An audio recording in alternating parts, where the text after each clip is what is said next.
อันอันนี้กินเป็นบ่หมู่เจ้าไปพ้อตลาดมาฟ้าเลยเหลือ2 ถุงพอดี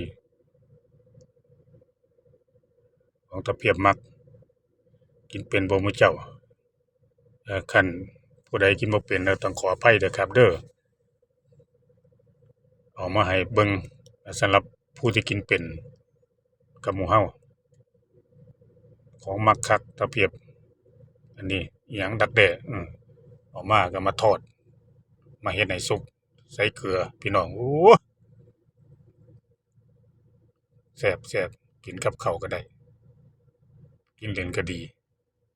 แต่ตะเพียบมักกินกับข้าวแซ่บมันดีพี่น้อง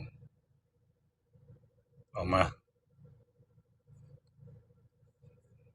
ตอนมาให้พี่น้องได้เบิ่งกันนี่ล่ะกับข้าว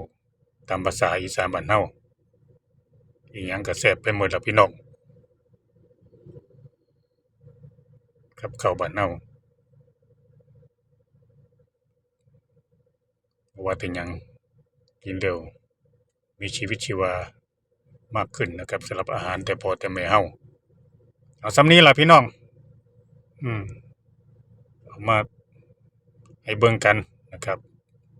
แล้วแต่ผู้มักบ่คือกันเนาะพี่น้อง